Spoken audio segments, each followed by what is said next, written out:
Hey everybody, welcome back. One thing you might notice is I'm wearing a tie. I was thinking today that I wanted to up my costume a little bit and add some stuff to it to make it a little more unique. So if you follow my reviews, over the next few reviews I am going to be trying different things, different add-ons, maybe do just different colors of shirts and stuff. Don't think I'm going to go so far as a different color, because I really like the red and the black pinstripe suit. So, but I'm going to try a lot of different things. I got some ideas on Facebook from some friends, and thank you. If any of you are watching these, thank you for those suggestions. Of course, thank you for watching this. But this is where you guys come in as a community that watches these.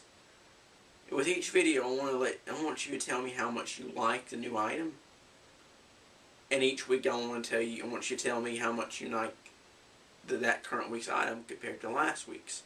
Like, say you really like this tie.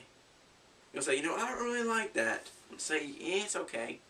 I didn't really know. You say that. It's alright. Next week, let's say you really like whatever I do next week more than the tie. Say, I like the tie, or I didn't like the tie, yada, yada, yada, but this is better. Or say, well, I don't like this next item as much. And at the end, that should give me an idea of what's best. Of course, a lot of it's going to be what I think looks best, because it's my reviews and it's my clothing. But beyond that, I just want to get out of the way, let you guys know what I'm doing. Let's get right into the review. So, this episode wasn't quite as good as the pilot, even though I think there were things in it that were better. But it was so damn close. I half me saying that it was just as good, and half me saying it's not quite. Really close. But at the same time, with pilots, whether it's the pilot, the very first pilot, or a pilot for a new season, those episodes have to have oomph to them. Because they were either drawing you in or drawing you back in. So I can understand if, second episode's not quite as good.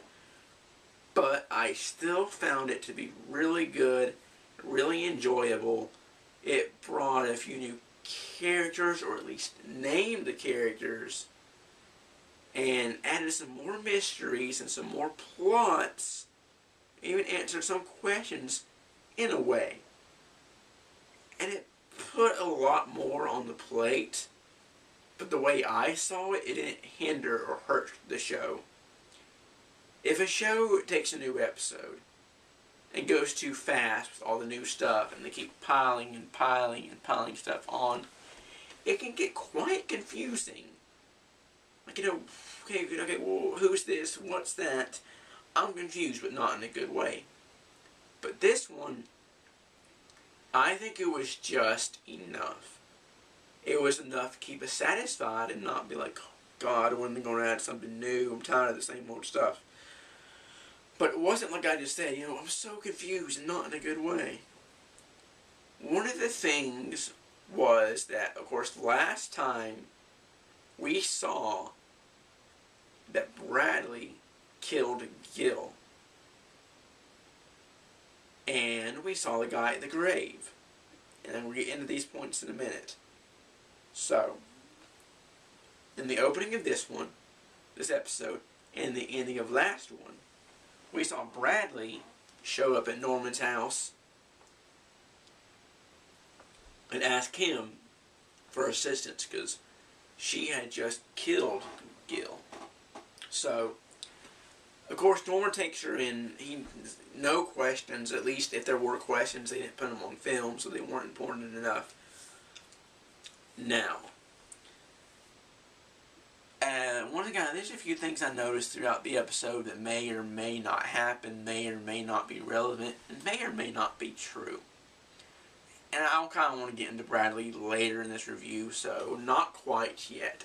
So I want to set it up, repeat what happened. The Romero, I am really starting to like Romero more.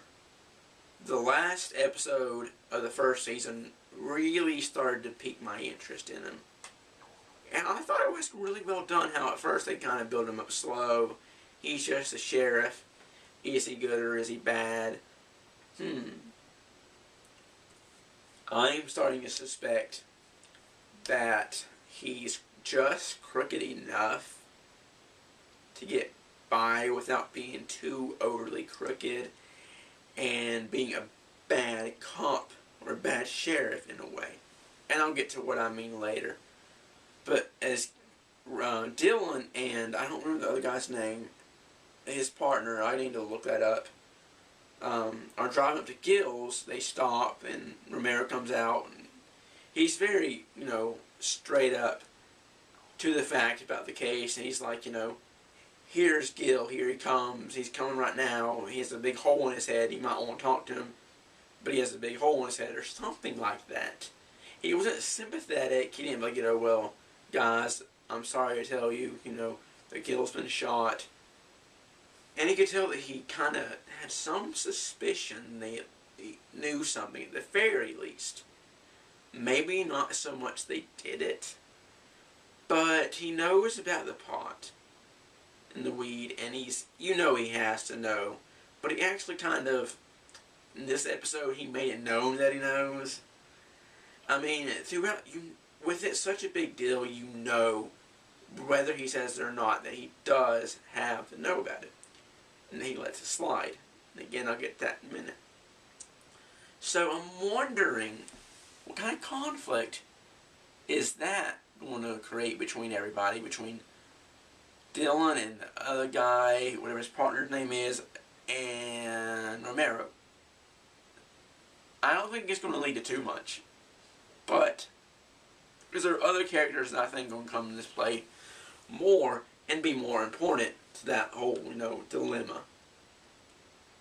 So, one of the things we found out this time, we got a few, not really hints and not really answers, more towards answers, but basically bare basic answers that can be added upon and expanded upon. Romero, remember if you watched my last review, I said that I believe that Romero knew the man in the picture that Norman took at Claire's grave. And it's either Claire or Blair. I swear I've heard two different names. I need to look that up too. I forgot. I was really trying to get this review done quickly tonight. Ty's kind of messed up too, but so I'm gonna call her Claire because that's what I kept hearing at first. But it sounds like everybody says Claire except for Romero, and he says Blair. So I'm gonna make sure I know that next review. So anyway, we found out that this guy's name is Nick, and this is one of the things that was iffy to me. His acting so far. Now, we've seen in this show that when they introduce a character, even if he's kind of stale and taken back, he can get a lot better. Because that's the way it was with Dylan. Like I said, he's still not my favorite by any means, but he really grew as a character. He really grew acting throughout the show, and I started to like him a lot better. Nick was a little stale at first. He's just kind of to the point, I'm the big guy, I'm the bad guy, and I'm, mysterious, I'm up to no good. And we've seen that too much, so I'm hoping he expands a little more. That's one of the things I didn't particularly like about the episode, but it's nothing that's major. It's kind of like, whatever. So nothing bad so far. We found out his name is Nick. Romero knows him. We found out that Romero is tolerant of the weed and the two families that are currently in town, which I'm guessing is Gil and Nick. Because Nick mentioned something about being part of a family, and that hinted that they're two sides, because Romero also was wondering, and outright say it, if Nick had been the killer of Gil. And Gil said that he had nothing to do with it. He said, I'll assure you straight up that we have nothing to do with it. Not his exact words, but same drift. You know what I mean? But we also found out his relation to Claire. Or Blair, or whoever, whatever her name is. I know that's really bad not to know, but like I said, this is the first episode I've heard 2 different names in. Anyway, so if I know that he's her father, and they didn't part on very good terms. This I like. I like how they're adding more relationships to Miss Watson. That's what I start calling her, Miss Watson. And I'm also wondering, was that who she was on the phone with? Was it Gil? Or was it Nick? Or was it somebody we don't know about yet? Right now, with this new information, I'm leaning more towards Nick. We'll see. I'm liking this so far, even if I'm not liking Nick's acting and the character so much yet. Still very early on for him, and I'm not discounting him at all. We will see. So, Romero does have a line. The murders and stuff he's not going to tolerate. He's not going to put up with. He told Dylan he was going to find out who did it, and he basically said the same thing to Nick. He's not going to let things happen. That's too far. So, let's jump into... No, let's address Norma. Because I have to make a few less points about her than I do Bradley. She is still kind of, like, she's not, she really is still treating Norman like a husband. And one of the key moments in this episode, and I love the relationship between the two. One of the key elements of the show, I freaking love it. So good. It really works out for the characters. They act it so damn well. They could actually play some weird, in some weird psychotic movie about some older woman that dates a younger guy. They could actually do that really well. With this, because of the way how this portrayal is going so far, they could do that. Is what I'm saying.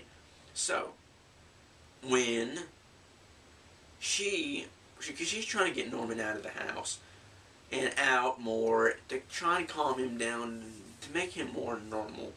She's also buying books for him, like psychology books, and trying to figure out what's behind his blackouts and such. But one of the key moments that really showed the way she treats him like a husband, she's talking about going to the community theater to sing. She kind of grabs him and puts her arms like this, and one, that's not the weirdest hug by any means. It's a little much. I see it's a little much. Especially the way she does it. She's much too excited about it. And again, this is good. I'm not trying to rip on it.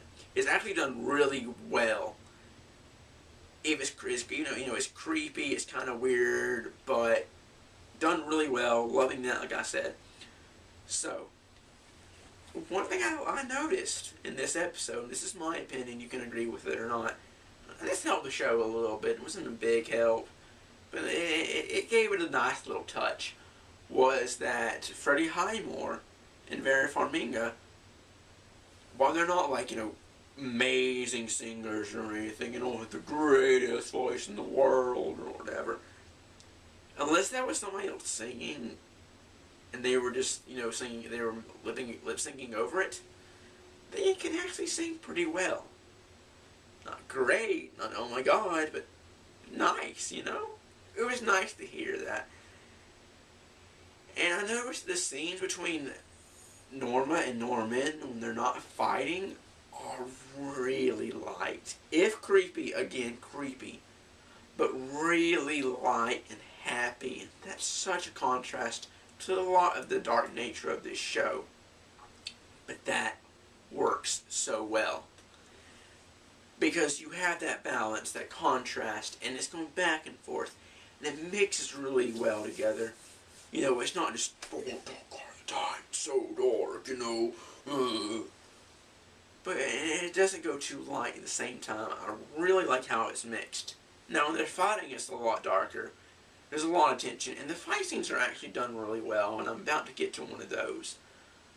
Is when, first of all, Norman is trying to help Bradley, and he's buying her hair, dye her hair. We see her dye her hair in the episode. He's getting her ticket, giving her money, And I like this because it's still keeping the Bradley dynamic going, even though that might end soon. And I'll talk to Dad about that at the end of this review. But Norman storms out and leaves the theater because he wants to get back to Bradley. This causes a conflict. And for one of the first times, it may have happened in the first season, but for the worst really times, actually, Norman actually got pissed off about how close they are. And how weirdly close they are, and how she's always over him and everything, and overbearing. But I like this. Some people won't agree because they think it's too wishy-washy, or they might think something like that, but how he changed his mind and tried to comfort her after he yelled at her, which was really well done, I think. Because even if he changed his mind, then he finally stood up. He's like, we're always together. You're always over me. We sleep so you know what? This close with only 6 inches, with 6 inches apart is what I think he said. With a very thin wall in between. I can't remember the exact quote, but it was something along those lines. But then, like I said, he started trying to comfort her, and they went back in the theater. And at first I was wondering if he was using that as an excuse to run away and help Bradley. But it wasn't. That really shows how strong of a hold that Norma still has on him. That he started to, and then he had to back off. So that was really well done. And I'm hoping the tension rises more and more, because it already is. Norman's still really pissy. He's still upset about everything. And I'm hoping this really leads to a big breakdown between Norman and Norma. Even if it's piece by piece and he gets braver and braver each time. That would actually really work well, because that would be more realistic. Instead of just, all of a sudden one big outburst, which works too, but I would like to see it get built up. So, Bradley. Let's get into Bradley. She dyes her hair, and she's trying to get away. She's living in Norman's basement in secret. Now, earlier, I thought that Dylan was starting to figure out that Norman was hiding Bradley, or at least knew where she was, and that she killed Gil. And I still think he was, in a way. And one of the things that got me about Bradley, I knew it wasn't going to happen when I saw it, but when Norma came down the stairs to look for Norman, of course he jumps out and stops Bradley from doing anything, but she grabbed a knife, like a sculpting knife or something. She was hiding around the corner and she had it. And I wonder what she would have done if Norma had gotten too close and Norman hadn't been there to step in and say something and distract her. If she's willing to do that, what else is she willing to do? That is not some stranger. That's Norman's mother. And she has to know how much that would upset Norman. And how much conflict that would make. So she didn't do it, but that piqued my curiosity, and I kind of like that. Nothing great. That's a little nice tidbit. So we see, around the end of the episode, that, I gotta talk about Zane. I almost forgot about Zane. Zane takes over for Gil. Now, Zane is crazy, he's unorganized, he's not very smart. We can tell that straight off from the bat. Not Gil, but Dylan's partner actually says at one point, when Dylan asked why was Zane in jail, because he was doing 90 in Vegas with a big shipment of drugs. And why would you speed? That's just asking to get caught. So now he's the leader. He's not very smart. He's mentally insane. He kills that one guy. And I think that it may take a bit, or it may not, but I think it will. I think that he is going to get killed, and I think either Dylan or his partner is going to do it, because obviously they don't like him too much already. the partner knew him before, so he doesn't like him already. You know Dylan's getting iffy about him, and he's going to become a big threat to the security of the operation because of the stupid shit that he does. Like killing that guy in broad daylight, not using a silencer or anything. I know it's away from town, but still, not very smart. So I think he's going to get killed, and it's going to cause a lot of conflict first. But we'll see what happens. There's 2 new characters so far. And I'm also wondering, and this is just a little thing, the cashier that Norman talked to when he bought all the hair products and stuff, I wonder if she's going to become a character. Now, either way, I won't be surprised. She may have just been in there for that one scene. But she asked if he went to the school and everything, so maybe. We'll see. I don't care if she does or not. It's not a big deal to me. I don't think it'll hurt it unless she's really bad, and I don't think it can really help it. But we'll see. That's just maybe. So finally, let's get back to Bradley and my last points. When Norman goes back into the theater, he calls Dylan, explains everything, and he actually seems somewhat surprised, so I'm still thinking he had kind of an idea, but it still shocked him. So, at this point, I was wondering if he was going to kill Bradley. Because she killed Gil. But no, he actually got her on the bus, gave her a check, and sent her on her way. Now, I'm wondering if this is going to save Norman's ass with the money. Because we saw him go up in the attic and get some money. And this was a really nice touch. Not the money part, that was essential, that was cool. It shows how much that Norman is still sacrificing for Bradley, and that's great, I love that. But how creepy and old-time in the attic was awesome. I love the setting, so well done. Really liked it. I love that scene, if it was only for a couple minutes, like a minute or two. But awesome room, really adds to the dark nature of the setting, and again contrasting. But so now Bradley, she's gone now, possibly. We saw her on the get on the bus. She'll probably have more of a role later on, even if we don't see her for a while. But wonder what's going to happen with that. She's gone now. As far as we know, Dylan didn't kill her. And I really think it would have been hard for him to at that point, because she was already getting on the bus. Maybe it didn't show us something, but I think she's on the bus. She's well on his way out of there. And the ending. I really liked the ending to this episode. Because at first it was really sweet. Everything seemed solved for the most part. And it got a little sinister. But that mixed us really well, because most of these episodes don't end sweet. But a lot of it was, and that's something new, that's something fresh.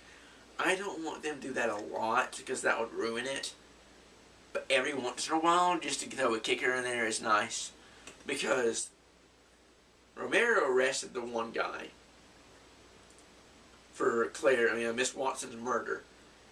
At first they were interviewing him. They found, traces that he had been with Claire. They tracked him down to that apartment or hotel, and they arrested him. And at first they kind of didn't have enough evidence, and they still really didn't. But Romero arrested the guy anyway. And I think that was, I'm iffy about that, actually. I like it. Not too much, but it is cool to me.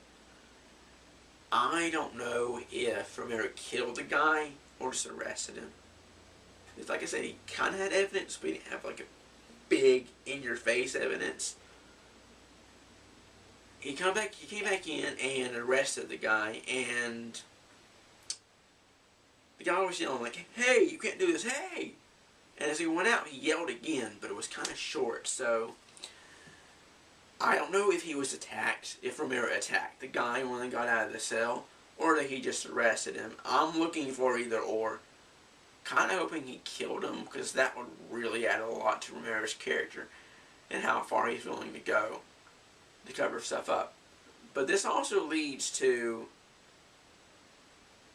Oh, no, I didn't think about this when I made the notes. But, Emma comes up at the end, and she's looking better. She is looking better.